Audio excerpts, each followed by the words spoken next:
안녕하세요. 저는 올해 33살로 제가 겪은 사연을 자세히 들려드리려고 글을 써봅니다. 사연들을 듣다 보면 저보다 더 황당한 일을 겪은 사람들도 간혹 있더군요.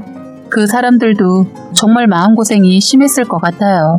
저도 그때 일을 생각하면 분통이 터집니다. 사건의 시작은 신랑을 제가 일하는 곳에서 만나면서부터였던 것 같네요.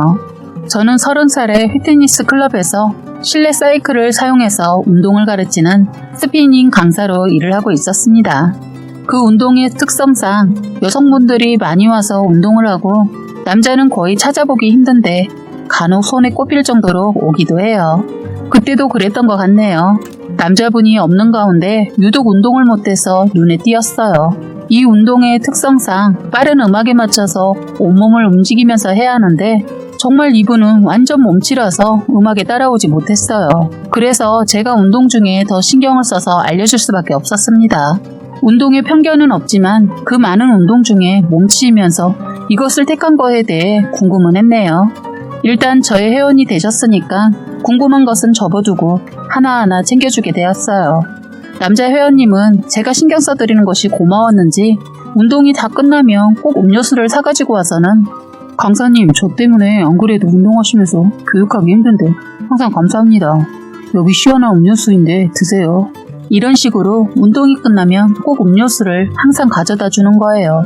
처음엔 한 사코 괜찮다고 사양을 했는데도 자꾸 음료수를 주시더라고요. 특별한 사심 같은 그런 걸 보이는 게 아니어서 나중에는 자연스럽게 음료수를 주면 먹곤 했어요. 시간이 갈수록 그분은 운동하는 것을 곧잘 따라하시고 어느 정도 리듬도 타면서 열심히 하셨어요. 솔직히 여자 회원들이 너무 많기 때문에 불편해서 그만두지 않을까 했는데 끝까지 다니더군요. 그래서 살이 많이 빠지셨는데 완전 사람이 하루하루 달라 보였어요. 그 사람과 오랜 시간 같이 운동을 함께 하다 보니까 친해지게 되었어요. 이런저런 대화를 오고 가다 정이 들었는지 말도 놓게 되고 어느 순간 이름도 편하게 부르면서 친하게 지내는 사이가 되었어요. 그 사람과 대화를 하면서 그리고 그 사람을 알면 알수록 괜찮은 사람인 것 같다라는 생각도 하게 되면서 호감이 생길 때쯤 이 사람이 저에게 대시를 하는 거예요. 혜미야, 이제 안 되겠어. 나 너 좋아하는 것 같아. 내 말 듣고 많이 당황스럽지? 그런데 좋아하는 거 더 이상 속으로 하지 않으려고. 네가 남자친구 없다고 했을 때부터 많이 고민했어.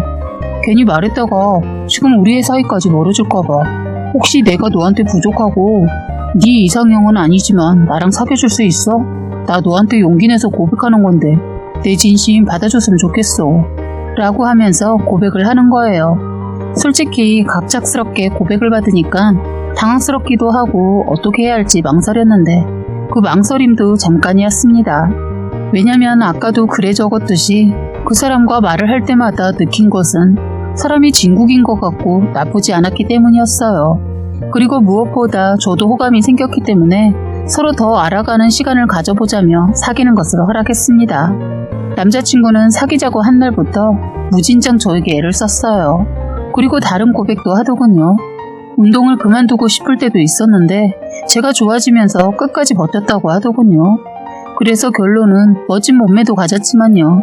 남자친구는 이제 건강을 위해서 운동을 하더군요.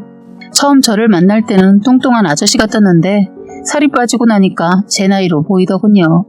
저보다 2살 많은 오빠였는데 정이 참 많은 것 같았어요.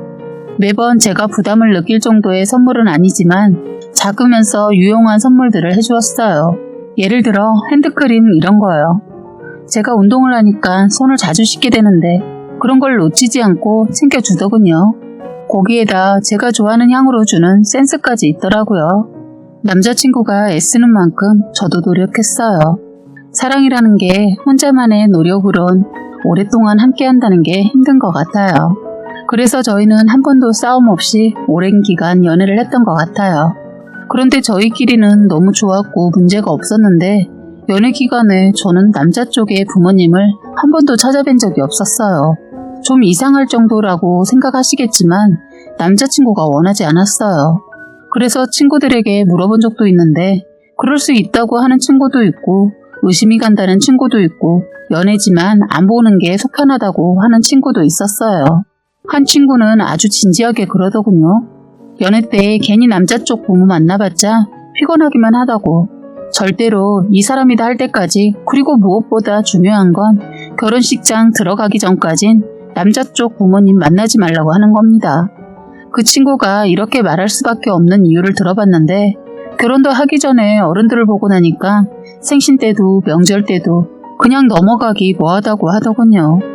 그것도 정말 금전적으로 무시 못한다고 하는데 그럴 수 있을 것 같았어요. 둘이 여행이라도 계획하면 자꾸 사귀는 남자 쪽 어머니나 여동생이 들러붙는 바람에 단둘이 여행하는 게 너무 힘들다고 말하는데 듣기만 했는데도 답답했어요. 그 친구는 지금 예비 시부모 때문에 헤어지려고 하더군요. 예비 시어머니의 너무 심한 간섭과 물질적으로 바라기 때문에 남자친구랑 싸우고 냉전 중이라고 했어요. 친구 얘기지만 남일 같지 않더라고요. 그런데 처음엔 이 사람이 결혼을 하게 되면 인사드리자고 하는데 그 말이 처음엔 서운하기도 하고, 뭐지 이 사람? 내가 모르는 비밀이 있나? 생각한 적도 있었어요. 그래도 워낙 남자친구가 바른 사람이고 저에게 신뢰를 줬던 사람이라 믿고 기다렸어요. 그런데 시간이 갈수록 괜히 다른 이유가 있지 않나 싶기도 하고 저도 인내심에 한계가 왔어요.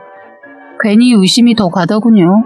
사실 남자친구를 사귈 때 꼭 남자친구 부모님을 만나야 한다고 생각하는 사람 아닙니다. 그런데 다른 이유도 있었기 때문에 제가 더 그랬어요. 어머니 만나는 걸 굳고 반대하는 것은 이해하는데 왜 연애하고 있다는 사실까지 왜 숨기냐고 했더니 남자친구가 그러더군요. 저를 위한 것이라고. 저는 그 뜻을 이해 못했어요. 그랬더니 남자친구가 잘 들으라고 하면서 혹시 자기 말 듣고 마음 변하기 없게 하면서 약속까지 단단히 바꿔서 말을 하더군요. 자기 엄마가 워낙 남의 눈을 많이 의식하는 분이라는 거예요. 그때 이 말을 듣고 무슨 말인가 싶었어요. 그래서 만약 저를 만난다는 것을 알게 되면 저를 귀찮게 해서 어쨌든 힘들어진다고 하면서 끝까지 자기 엄마를 안 보여주는 거예요. 사실 이런 얘기를 들으니까 안 들으니만 못한 거 있죠. 괜히 결혼해서 피곤해지는 거 아닌가 싶기도 하고, 그래도 남의 눈 의식 안 하는 사람이 어디 있나 싶었지만 찜찜했습니다. 그런데 그땐 시간이 지나자 그냥 흘려듣게 되고 기억에서 잊혀졌어요. 그리고 제 성격상 한 가지 일을 오랫동안 생각하는 스타일이 아니어서 그냥 넘겼어요. 그땐 그랬네요. 지금 결혼할 것도 아니고 아직 결혼 얘기가 나온 것도 아니니까 쉽게 생각했던 것 같아요. 그냥 결혼 날짜 잡으면 그때 찾아뵙자 마무리하고 그렇게 가볍게 생각했는데 그게 제 인생의 실수였습니다. 결혼을 하면서 모든 것이 바뀌기 시작했어요. 사람이 살면서 실수를 안 하고 살 순 없는데 결혼이라는 것은 보통 실수와는 다르기 때문에 정말 결혼은 신중을 기울여서 해야 하는 것 같아요.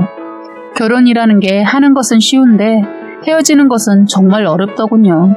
그렇게 착했던 남편도 돈에는 변한다는 걸 알았고, 사치병이라는 친구랑 동고동락하는 시어머니는 사치에 대한 불치병을 앓고 있다는 것을 알고 결혼 다 망했다 싶었어요. 왜 그렇게 사달라는 것이 많은지, 이런 나쁜 인간들은 왜 처음부터 그 사악한 것을 드러내지 않고 나중에서야 드러낼까요? 저는 지금부터 두 얼굴의 신랑과 시어머니 또한 추악한 두 얼굴까지 말해볼게요. 저는 결혼 전에 나이가 30살이나 먹었지만 할 수 없이 부모님과 함께 살고 있었어요. 나이가 있어서 독립해서 살려고 했지만 부모님께서 한사코 반대를 하셨습니다. 아버지가 다른 건 다 쿨하신데 저에 대한 것은 쿨하지 못하세요. 나이가 30이나 되었는데도 저를 애로 보는 분이라 독립은 꿈도 못 꿨네요. 저도 오랫동안 부모님과 살다 보니까 독립을 접고 부모님과 같이 살게 되더군요. 그런데 같이 사니까 이런 불편한 점은 있었어요. 연애를 하는 동안 남자친구는 제가 부모님과 함께 살고 있는 것을 알고도 아무렇지 않게 저희 집에 자주 놀러왔어요. 이 점이 저는 연애하는 내내 이해가 안 됐던 거예요. 자기는 쉽게 들락날락거리면서 저는 속이고 연애를 하니까 서운했던 거죠. 그런데 나중에 사정을 듣고 나서는 바보같이 고마워했는데 그래서 제가 결혼하고 당한 것 같아요. 사람은 착하면 안 돼요. 이용당합니다. 나쁜 새끼. 다시 안정을 찾고 다시 말을 이어가 볼게요. 저는 이 사람을 사귀면서 알게 되었는데 성격이 정말 털털하고 어른들한테 잘하는 그런 사람이더군요. 그땐 콩고풀이 씌었다고 하시겠지만 그래요. 그럴 수도 있고 그땐 솔직히 그런 나쁜 놈이 아니었던 것 같아요. 처음엔 순진하고 순수했어요. 그래서 제가 더 좋아하고 했던 것 같아요. 저희 집에 이 사람이 놀러 오면 엄마가 계셔서 둘만의 시간을 보내고 싶어도 엄마가 있어서 그럴 수가 없었어요. 편하게 그냥 밥 먹고 놀다가 가는 정도였습니다. 남자친구가 부모님과 따로 나와 살고 있었으나 친구랑 같이 살고 있어서 남자친구 집에도 가기 뭐해서 저희는 가끔 둘만의 시간을 보낼 수 있는 곳을 가거나 날 잡아 여행도 다니고 했어요. 오랜 시간 그렇게 지내니까 저도 그렇고 남친도 그렇고 서로 애절했어요.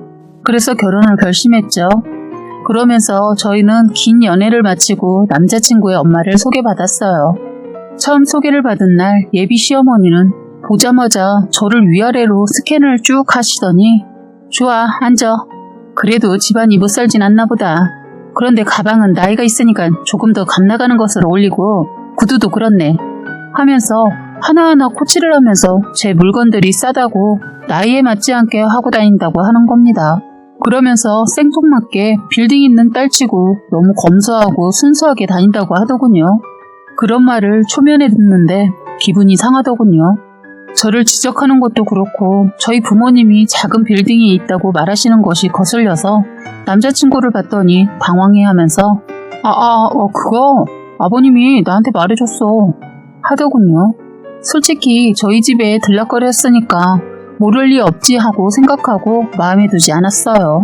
그런데 제가 빌딩 가진 게 아니고 부모님 건데 예비 시어머니 뉘앙스는 계속 제 것처럼 말을 하더군요. 그러면서 결혼하면 신랑한테 뭐 해줄 수 있냐고 처음 만나는 날 그런 걸 물어서 당황했어요. 그때 알겠더군요. 왜 만남을 가지지 않았는지. 시어머니와 처음 만난 한 얘기라고는 전부 옷, 신발, 가방 뭐 이딴 거 얘기만 했어요. 어디 거를 입어라, 신어라, 보는 눈의 수준을 높여라 등 이것저것 추천해 주시면서 지적을 하더군요. 사실 저는 운동을 가르치는 사람이라 구두, 가방 이런 거 자주 하지도 않지만 관심 없거든요. 구두도 가방도 그냥 중요한 자리이니까 격식 갖추려고 하고 나온 건데 잘 하고 다니지 않은 것들을 정보를 주시면서 지적하는데 정말 짜증이 살짝 났어요. 그땐 신랑이 눈치라도 있어서 바로 눈치를 채고 밥을 먹으러 가자고 해서 식사를 하러 갔습니다. 그런데 이분이 완전 그날 저를 벗겨먹으려고 했나봐요. 저는 미리 예약도 하고 정해둔 곳이 있었는데 예비 시어머니 거긴 가기 싫다고 하면서 고급 레스토랑을 가고 싶다고 하더군요. 원래는 남자친구가 산다고 해서 저렴한 곳을 예약했는데 갑자기 글쎄 제가 사준 거 먹고 싶다고 하더군요. 기분도 별로인데 밥까지 사달라고 하니까 완전 돌겠더군요. 어른한테 그것도 첫 만남에 싫은 걸 대신에 핑계를 대기 뭐해서 사드리겠다고 했더니 글쎄 최고급 식당을 말하시는 거예요. 이건 아니다 싶어서 말씀드릴까 하다 그래 이 정도도 못 해드리겠어 하고 통 크게 샀습니다. 그런데 그게 다가 아니었어요. 식사를 하면서도 저에 대한 궁금증은 하나도 없고 오로지 저희 아빠 재산 늘린 거랑 시세가 어떻게 되는지 등등 자꾸 묻더군요. 저는 부모님 재산에 관심도 없거니와 정말 모르기 때문에 다 모른다고 하고 침묵했어요. 그랬는데도 눈치가 어찌나 없는지 남자친구가 그만하라고 하자 그만하더군요. 그런 악몽 같은 예비 시어머니와 첫 만남을 했습니다. 다음에 또 보자고 하면 절대로 만나고 싶지 않았어요. 너무 불편하고 싫어서요. 그리고 나서 한두 번 더 커피숍에서만 만났네요. 일부러 식사 자리 피해서 시간대 맞췄어요. 남의 돈 쉽게 생각하고 비싼 데만 가자고 해서요. 웬만해야 사드리죠. 너무 입이 고급이세요. 아버님 사업도 잘 안 되고 있다고 들었는데 시어머니는 그런 거 전혀 아랑곳하지 않고 펑펑 쓰고 다니는 것 같더군요. 시어머니를 만나면 만날수록 결혼에 대한 고민이 생기게 되었어요. 이게 옳은 선택인지. 그런데 저의 결론은 신랑만 정신 온전하면 괜찮다고 판단하고 상견례를 했어요. 양가 부모님 상견례하면서 참 기가 막힌 일이 또 있었네요. 예비 시어머니 그날 완전 집에 있는 금은 다 꺼내서 걸치고 나왔더군요. 머리에서 발끝까지 주렁주렁. 제가 보기에 귀가 2개밖에 없는 게 아쉬워 보였고 목도 얇은 게 아쉬웠어요. 어머니 목이 너무 안쓰럽게 금들이 매달려 있었어요. 손가락은 다행히 10손가락 다 반지를 끼지 않았지만 양속 중지와 약지가 불쌍했어요. 진주의 금의 손가락도 불쌍하더군요. 저희가 빌딩이 있다는 소리 듣고 기죽지 않으려고 그랬던 것 같아요. 그래서 저희한테 자신들도 있는 집이라는 걸 보여주려고 했는지 주렁주렁 아버님도 목에 목걸이도 한 20돈 정도 하는 것 같았어요. 그 연세에 목 디스크 걸리겠더군요. 아버님은 목뿐만 아니라 팔찌, 시계, 반지, 저는 남자가 그렇게 많이 하고 다닌 거 처음 봤어요. 아무래도 시어머니, 아버님을 코치해 주신 것 같았어요. 그에 비해 저희 가족은 정말 순수하게 하고 나왔거든요. 저희를 보고 시어머니, 혜미 양도 참 검소한 것 같더니만 부모님도 그러시네 한 소리 하더군요. 저희 엄마가 사돈, 그 나이에 아유 정신이 하나도 없네요. 손가락 관절 생겨요. 예쁘긴 하신데 귀도 그렇고 목도 그렇고 아이고 팔찌도 하나만 하시지 과하네 하셨어요. 저희 엄마는 연신 아유 라는 말을 계속 하셨어요. 엄마가 원래 속에 있는 말을 참지 못하시는 분이라 그 말을 들은 시어머니 걱정하지 마세요. 없어서 못하고 다니는 사람들도 많은데 있으면 그 정도 관절쯤이야 감수해야죠. 참 유치하더군요. 있는 티를 저렇게 내고 싶었을까 싶었어요. 옷도 어찌나 멋을 내고 나왔는지. 그런데 그날 대형 사고가 터지고 말았어요. 시어머니 하는 짓 보고 저희 친정부모님 그 자리에서 나와버렸어요. 시어머니가 실수를 했거든요. 저희한테 한 건 아니고 시어머니 그날 옷이며 가방을 명품으로 하고 나왔는데 그만 직원이 국물 있는 음식을 식탁에 내려놓고 있었는데 어머니가 식탁 쪽에 손을 올리면서 그만 그분 손하고 부딪히면서 그걸 쏟은 거예요. 순식간이라 얼른 테이블에 있는 식탁보로 닦았는데 그만 그 국물이 가방에 조금 소량 묻고 말았어요. 시어머니 벌떡 일어나더니 그 직원의 뺨을 순간 찰싹하고 때린 거예요. 저희는 너무 놀라서 말리고 사과하는데 시어머니 거친 욕과 함께 그 직원한테 네 월급으로 못 사는 가방이야 로 시작해서 난리를 쳤어요. 아버지가 그것을 보고 그만하시라고 소리를 쳤어요. 사람 위에 사람 없고 사람 밑에 사람 없는 법인데 그게 뭐라고 지금 뭐하는 짓이요? 하자 예비 시어머니 이게 얼마인지 알고 그러세요? 그럼 사돈이 이거 사줄 거예요? 못 사줄 거면 나서지 마세요 하더군요. 아버지는 그런 거 값도 모르시면서 그만 덜컥 사준다고 해버렸네요. 그러면서 저보고 그 가방 챙겨가지고 나오라고 하고 나가버리셨어요. 저는 일단 식당에 봉지를 구해서 어머니 소지품 챙겨드리고 가방을 챙겨서 나왔어요.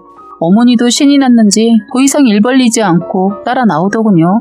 이 글을 쓰면서 생각해도 그때 저도 웃깁니다. 왜 가방을 챙겨서 진짜 나갔는지. 어머니도 아버지가 똑같은 거 사준다고 하니까 선뜻 넘겨주었는데 여기서 기가 막힌 사실이 또 드러났죠. 그 가방이 가짜였어요. 시어머니 완전 그 백화점에서 개쪽 제대로 팔리고 저희 아버지한테도 제대로 찍히는 일이었어요.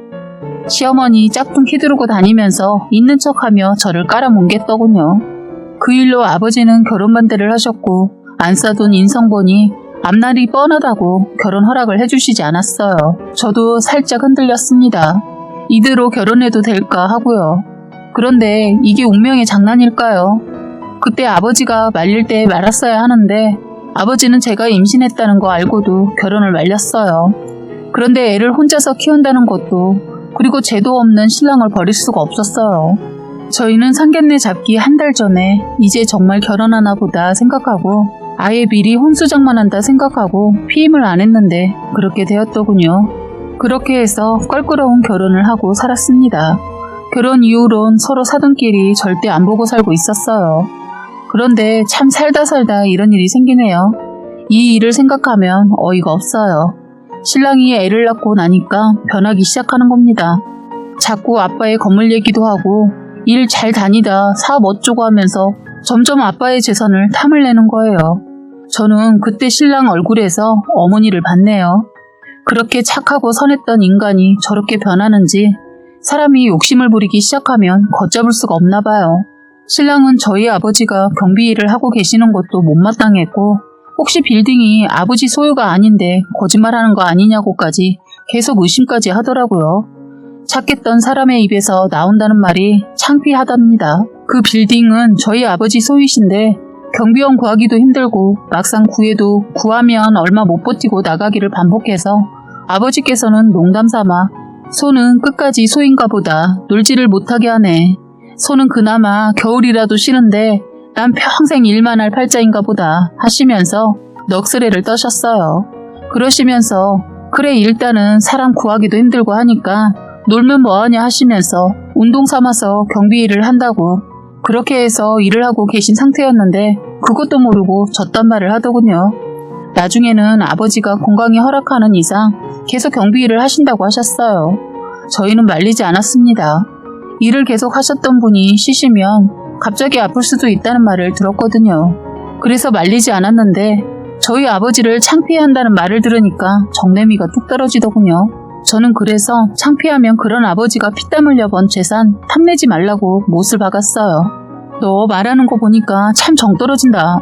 내가 이런 말 하는 거 자체도 우습지만 그 빌딩 우리 아빠 거고 그 재산은 우리 거 아니야. 제발 신경 꺼. 그리고 난 절대 아빠 거 재산 상속이나 그런 거 안 받을 거니까 나한테 다시는 그런 말 꺼내지 마. 짜증나니까. 라고 했어요. 그랬더니 이것이 그거랑은 다르다네요. 미친 새끼는 이혼이 답이라는 생각을 해봤네요. 저는 그때 확실히 신랑이 저희 아버지 재산에 눈독을 들이는 것을 알게 된 거죠. 그날부터 그 인간 얼굴만 봐도 소름 끼치고 정이 떨어져서 각방을 쓰고 있었어요. 무작정 친정으로 가기도 뭐해서 일단 각방을 쓰면서 지내고 있었어요. 그런데 시어머니까지 제 속을 긁더군요. 시어머니가 시아버지가 일하는 모습을 목격하게 되었나 봐요. 시어머니께서 차를 타고 찜질방에 가셨는데 1층 주차장에 주차를 하려고 하는데 어디서 많이 봤던 사람 같아서 자세히 보니 저희 아버지였다네요. 그걸 보고 저한테 전화해서 따지고 들더군요. 친구들하고 있었는데 창피해서 아는 체도 못했다고 하면서 혹시 지불도 없는 년이 아버지 경비나 서는 주제에 빌딩 가지고 있다고 사기쳤냐고 하면서 전화기가 터지도록 소리치더군요. 그러면서 왜 하필이면 하고 많은 일 중에 왜 그딴 일을 하냐고 따지고 드는데 그 엄마의 아들이더군요. 둘 다 아주 쌍으로 재수가 없어서 이혼 준비를 제대로 해야겠다고 마음먹었어요. 저는 시어머니한테 저희 아버지 빌딩 소유하고 있는 거 맞고 다신 이딴 일로 전화할 거면 전화하지 말라고 하고 그냥 전화 끊어버렸어요. 그랬더니 다시 전화 오더군요. 받지도 않고 그냥 끊어버렸어요. 수신 차단할 수도 있었는데 약오르라고 일부러 안 받고 끊는 걸로 화를 돋구었더니 저희 집으로 쫓아왔더군요.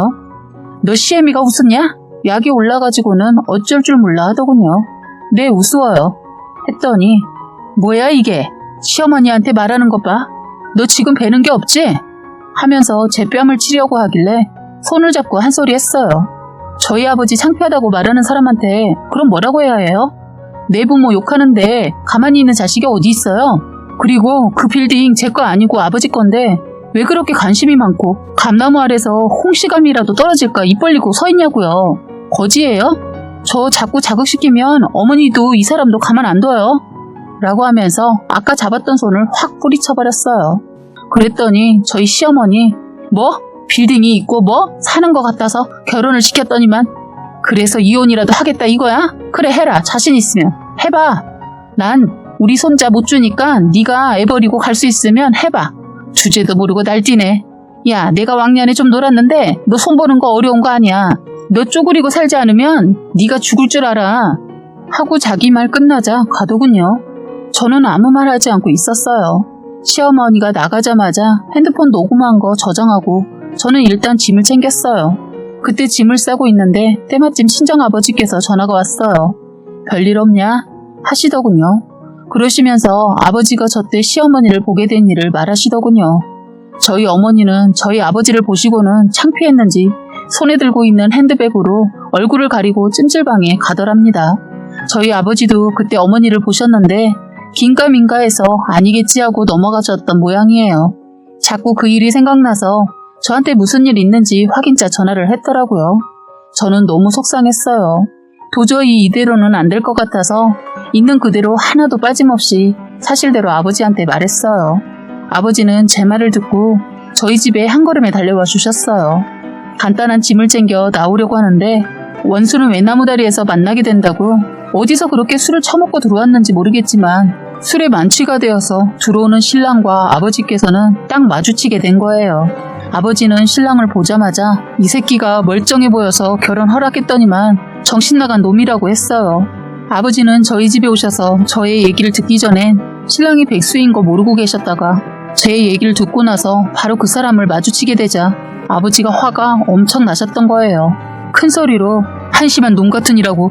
너 지금 일도 안 다니고 뭐하는 짓이야. 그리고 내 딸 데리고 갔으면 최소한 남편 노릇을 해야지. 라고 했어요. 그러자 아버지가 들고 있던 짐을 뺏어서 바닥에 집어 던지면서 이 새끼 혀가 꼬일 대로 꼬여서 한다는 소리가 아우 뭐야 짜증나게. 네가 장인이면 다야? 어디서 큰 소리야.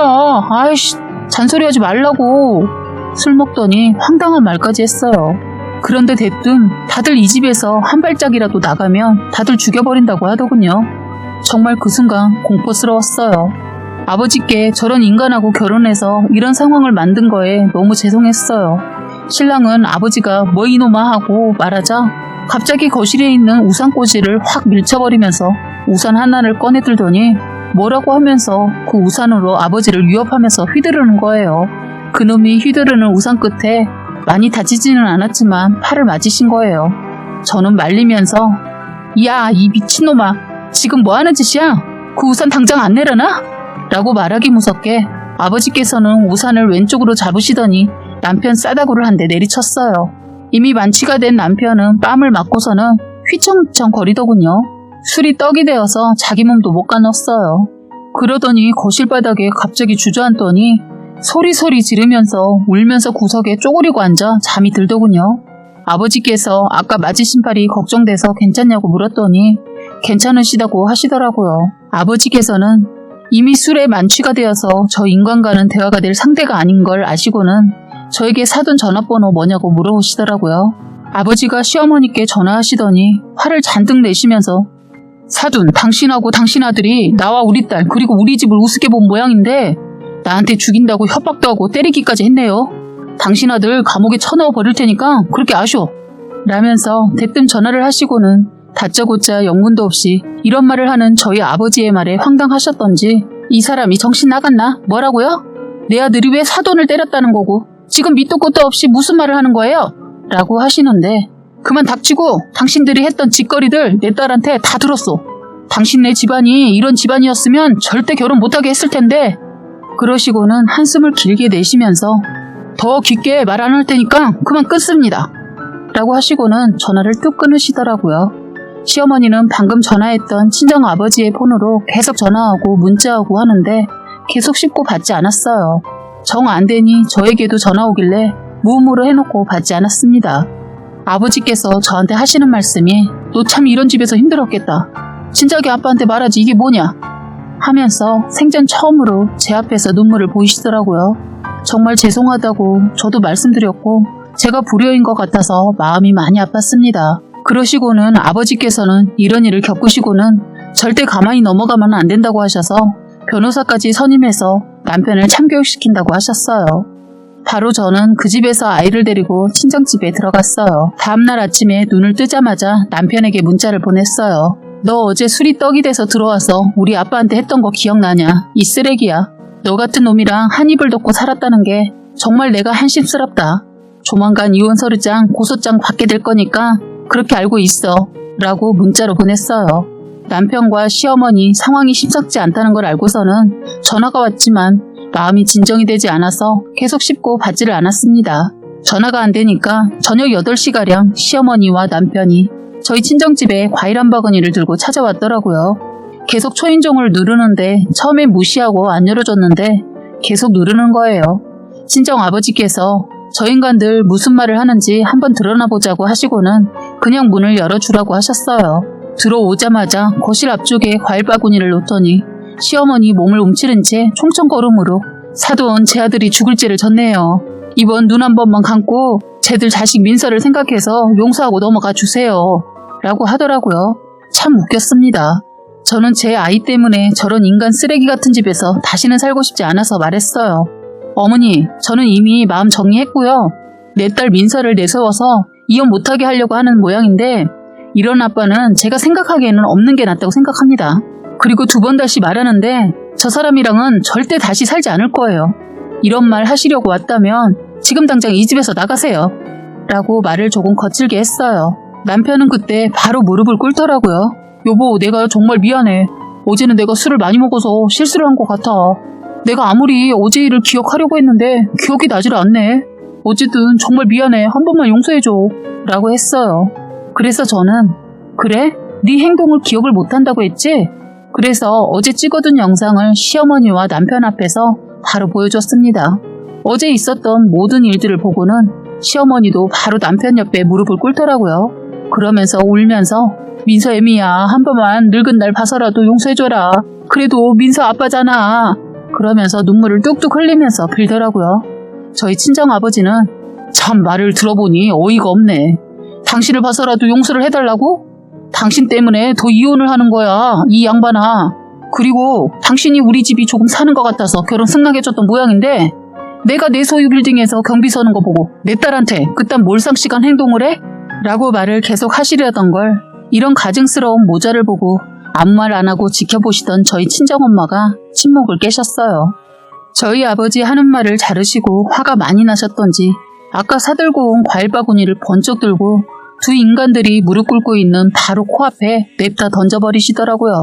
그러시고는 저희 아버지를 바라보시고는 여보, 저런 인간들 말 들을 필요도 없어요. 그리고 그 모자 쪽을 바라보고는 참 못났다. 이런 구차한 변명과 찔찔 자르고 온 거야. 당장 내 집에서 나가. 라고 하셨고 시어머니와 남편은 더 이상 빌어도 안 통할 걸 알고 대려 적반하장으로 갑자기 돌변해서는 그래 더럽다. 내가 왜 이러고 있는지. 가자 아들. 너도 이런 짓구석에 미련 갖지 말고 그냥 당장 끝내버려. 하더니 안 가겠다는 아들을 끌고 가더군요. 두 모자가 나가고 친정어머니가 던진 과일들 치우기가 조금 힘들었지만 그걸 던지고 화들짝 놀라는 모자들을 보고 왠지 모를 통쾌함을 느꼈네요. 아무튼 아버지께서는 변호사 사무실에 의뢰를 해서 지금까지 있었던 사건 영상들을 모두 모아서 특수폭행과 협박죄로 고소를 했습니다.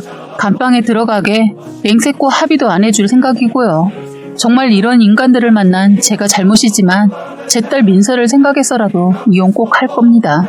그리고 제 사연을 읽고 계신 분들 중에서 저 같은 일이 있으시다면 당하지 않으시려거든 뭐든지 녹음하고 찍어두세요. 이런 쓰레기들은 한 번에 치우기도 힘들고 분리수거하기도 힘들어서 쓰레기로 구분이 잘 안 가니까 조심하세요. 긴 글을 쓰다 보니 겪었던 일들이 생각나서 마음을 가라앉히고 쓴다고 많이 힘들었네요. 앞으로 저런 인간 다시 만날까봐 그냥 혼자 살려고 합니다. 제 딸과 제가 잘 헤쳐나가면서 살 수 있겠죠. 지금까지 여러분의 소중한 사연을 읽어드리는 해바라기 사연방이었습니다. 구독과 좋아요, 알림 설정 부탁드리겠습니다.